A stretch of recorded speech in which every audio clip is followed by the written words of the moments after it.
Kaixo, egunon guztioi. Como nos han presentado, somos Ollane y Julen, profesores de la Facultad de Bellas Artes. Obviamente, pues en la facultad trabajamos muchos profesionales, tanto del ámbito del arte, de la ilustración, del diseño. Eso quiere decir que dentro de la facultad somos profes y por la tarde ¿no? seguimos intentando sacar adelante nuestros trabajos. Yo voy a ser muy breve porque quiero dejaros sobre todo con mi compañero Julen, por eso habéis encontrado ese papelito, el papelito amarillo y el bolígrafo.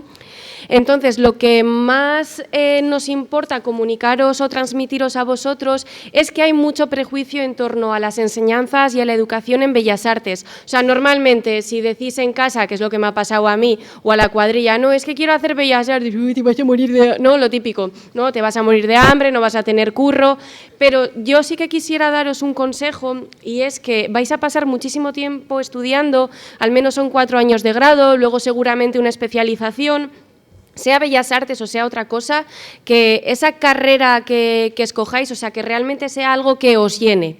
Porque luego también a la hora de buscar más trabajo es mucho más fácil que una persona proactiva, ¿no? Y que realmente se apasiona por lo que hace, lo encuentre, y no alguien que ha hecho una carrera porque ama ya y tal le dijeron, o la familia, de no, mira, es que esto tiene muchas salidas, ya, pero es que si no te motiva y tú realmente no lo sientes, pues igual te quedas un poquito estancado o estancada. Yo ese es el consejo que a mí me dieron, Ama y Ai también me han apoyado mucho, y creo que sí es a tener en cuenta, que mejor sea algo que os llene y que realmente os guste. Por ser breve, en la Facultad de Bellas Artes tenemos 3 grados, 3 líneas de especialización. Obviamente el grado en arte, el grado en creación y diseño, que es muy diverso, hay ilustración, hay packaging, hay diseño web, hay diseño de interactivos, hay cerámica y luego también el máster, Barkatu, el grado en conservación y restauración de bienes culturales, que bueno, es uno de los más desconocidos, pero también enlaza mucho con esa parte más analítica, más científica, ¿no? Tiene además también buenas salidas o buenas opciones para encontrar luego trabajo una vez terminados los grados. Entonces, bueno, es muy desconocido, pero si entráis en la página web encontraréis vídeos que explican también los 3 grados, podéis ver en esos vídeos cómo es la dinámica de la facultad, que de hecho trabajamos en grandes talleres, apenas pasamos tiempo sentados o sentadas, ¿no? Lo que sería Incarcodo de toda la vida. Solo deciros que primer curso y segundo curso, las materias o las asignaturas que damos son comunes a esos 3 grados, ¿no? Para que tengáis todo el mundo una base sólida y luego a partir de tercero ya os empezáis a especializar en el grado que hayáis elegido, sea el de creación y diseño, sea el de arte o sea conservación y restauración. Por ejemplo, el grado en arte además tendría estas otras 3 líneas de especialización, audiovisuales, escultura, pintura y gráfica, serigrafía, grabado, estampación. No me voy a detener tampoco en los enlaces porque la verdad los tenéis en la página web de la facultad, son los vídeos explicativos. En el caso del grado en creación y diseño, pues sería, por ejemplo, el ámbito objetual, ¿no? La cerámica, no solo diseño de producto, diseño de objetos, sino también en esa ligación que tiene, ¿no? Pues desde la cerámica, la escultura, diseño gráfico con todo lo que abarca y la ilustración, también ilustración de cómic y concept art, porque veíamos que ya se empezaba a demandar mucho ese nicho, pues también hacemos ese esfuerzo por proponer nuevas asignaturas, ¿no? Y que se adapten también un poco a lo que demandáis, ¿no? Hoy por hoy. Y por último, pues en el grado de conservación y restauración de bienes culturales no hay ninguna línea de especialización porque ya son contenidos muy concretos. Itinerarios profesionales habituales, insisto, muchísimos más de lo que pensáis, pero realmente os va a pedir un trabajo bastante más autónomo, es decir, estar estudiando por la mañana y por la tarde currar realmente en hacer un portfolio personal, en pedir becas, en pedir ayudas, en pedir ayudas de producción de todo tipo, salir fuera a hacer residencias artísticas, ¿no? Y luego también puede ser dedicarse a la propia creación, pero a la realización audiovisual, a la crítica, a la gestión y la mediación cultural. Yo, por ejemplo, he trabajado mucho en gestión y mediación, por ejemplo, antes de entrar en la uni, dirección de centros culturales, comisariado de exposiciones. En el caso del grado en creación y diseño, pues aquí, por ejemplo, sí que conocemos que cuando nuestro alumnado egresado sale de la uni, pues sí que acaba en empresas de diseño o en otro tipo de empresas, que igual, ¿no? Pues en esta idea más de empresa, o las forman ellos y ellas mismas, ¿no? Luego buscan colaborar con los que han sido sus compañeros y sus compañeras. Luego también, pues eso, sin despreciar, por ejemplo, las líneas de la educación y la investigación, hacer un doctorado, también hay investigación en el ámbito del diseño. museo. Y el grado en conservación y restauración de bienes culturales también sería trabajar mucho con colecciones, tanto públicas como privadas, museos, diferentes instituciones, mucho trabajo de campo. Ahora, por ejemplo, nuestro alumnado ha estado, ¿no?, en la restauración de un retablo en Burgos. Es decir, luego también este grado tiene mucho que ver con esa línea de, lo diré, de investigación, desarrollo, etcétera, ¿no? El consabido I+D, sobre todo porque igual en la facultad de al lado, ¿no?, pues de química, están probando unos barnices, colaboran con nosotros. Oye, estos barnices o estos decapantes, ¿podéis probar? Tal, ¿no? Pues también entra esa parte de I+D. Las prácticas no son obligatorias, pero como antes ha comentado Pello, si no he dicho mal el nombre, podéis hacerlas en cualquier momento de la carrera. Bueno, creo que es más bien a partir de tercero. Aunque nosotros tenemos convenios con empresas, diferentes asociaciones, etcétera, si por ejemplo, que fue mi caso, hay una empresa que ya os dice, oye, si queréis hacer prácticas, yo qué sé, si os invitan a hacer prácticas, que enseguida hacemos los convenios. Es decir, no perdemos ni un minuto en poder ofreceros todas esas posibilidades de profesionalización y que podáis salir fuera de la facultad. Como he prometido, yo iba a ser breve, así que te dejo, Julen. Espera, lo voy a cambiar. Ahora es cuando tenéis que tener a mano ese papelito amarillo que igual ya habéis triturado por ahí. No tenemos más, o sea que... A ver. Control. Ahí está la de Bellas Artes haciendo el arte. Bueno, egunon, Oian, eskerrik asko komentatutakoagatik. Egia da, banator komentatzen dozunagaz, Sofiak ere planteatu izan da ulen hau. Arteari buruz hitz egingo dugu, eta horretarako bi adibidetan oinarrituko dugu geure esperientzia. Alde batetik, marrazten saiatuko gara, eta bestetik, inspira bizitzaren inguruko gogoeta bat egingo dugu. Artearen helburuetariko bat, geure begirada zabaltzea, sakontzea eta berriztea dalako. Eta hau da, nik uste, bere baliorik agian garrantzitsuena. Ekitalde honien esena, inspira bizitzak. Denok ezagutzen dugu. Zer den inspira eta zer den bizitza. Hemen islari batzuk agertzen gara. Islariok, bere bizitzari buruz hitz egiten dugun bitartean, zeuen biografiak ere aktibatu egiten dira. Zeuek, publikoa, ikusleak, aktibatu egiten dozue zeuen esperientzia eta bizi izandakoa, eta agian motibatuta sentitzen zarie.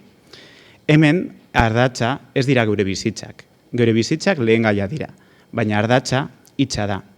Hitza, nolabait, geure bizitzen arteko zubi bezala aurkeztu egiten da. Ezta? Horregaitik agian zentzu gehiago dauka ekitaldi honi inspira bizi hitzak deitzea. Hitzak lotu eta komunikatu egiten gaituelako. Hori da lehenengo adibidea. Bigarren adibidea, praktikoagoa. Aulkietan denok eduki dozue paper hori txiki bi.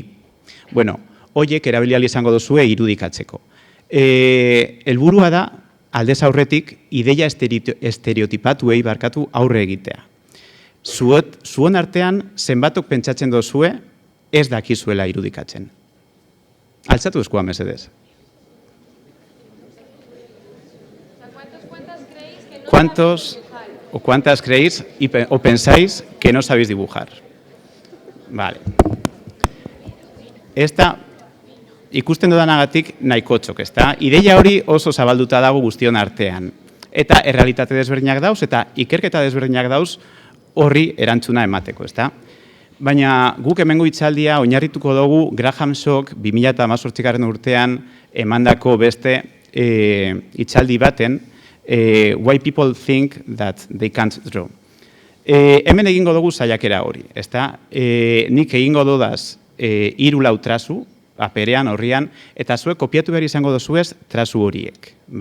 Guztira egingo dugu 3 zirriborro, 3 marrazki, beraz erabilidaik ezu ez daukazu esan bi papertxoak, eta ere erabilidaik ezue programazioaren atxekaldea. Ondo baderitxo zue.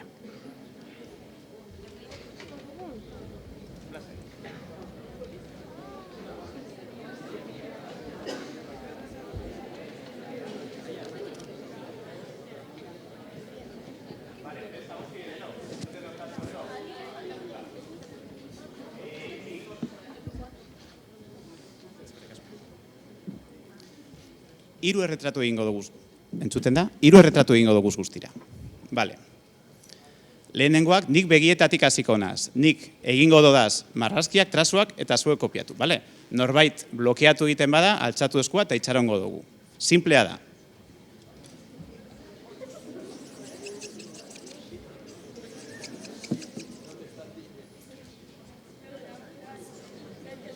Bisei. Elebat.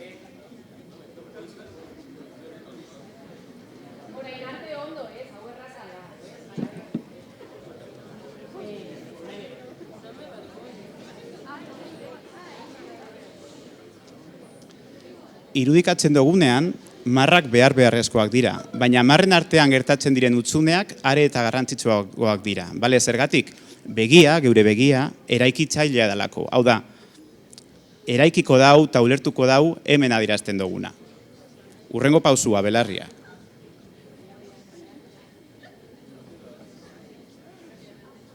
Hurrengo pausuak.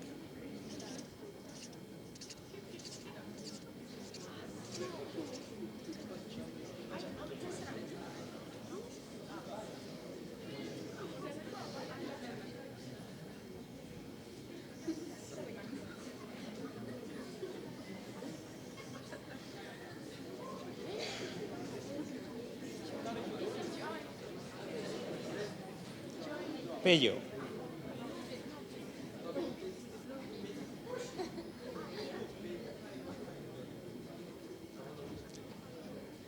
Beste saiakera bat egingo dugu? Venga. Barkatu.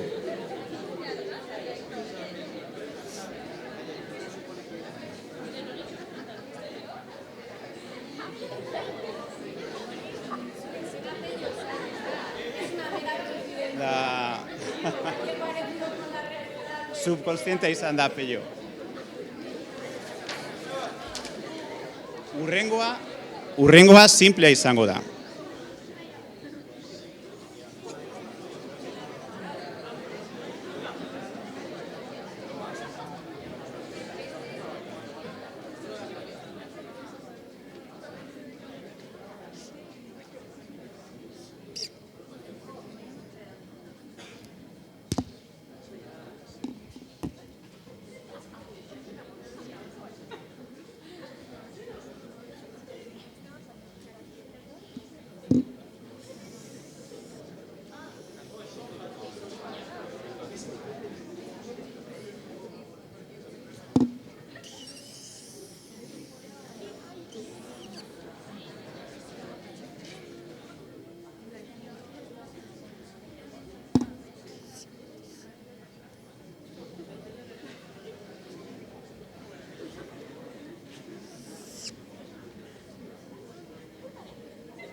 Sofia.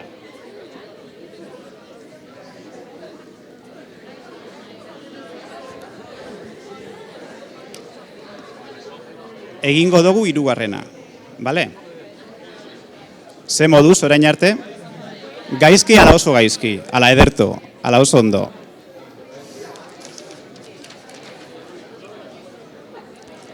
Azkenengoa eta simpleena, bale? Da errepikatzea orain arte egin duguna. Ikasten ari garena da, ez da modu bat marrasteko, baizik eta egitura bat. Bale, azkenengo irudia, hirugarrena.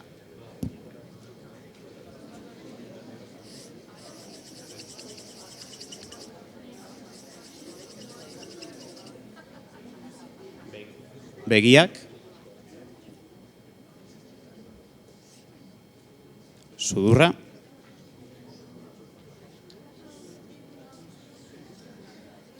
Ahoa.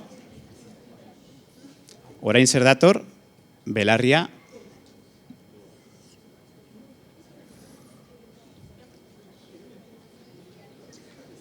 Oraingo honetan, egingo duguna izango da, bi iruki irudikatu. Bat, belarritik hasten dena,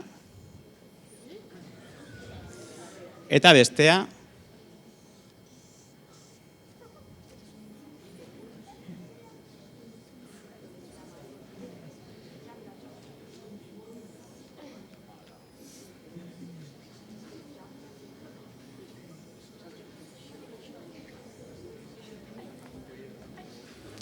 kasu honetan, magia non gertatzen da.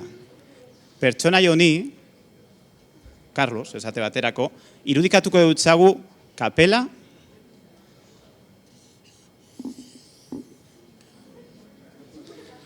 eta bibotea.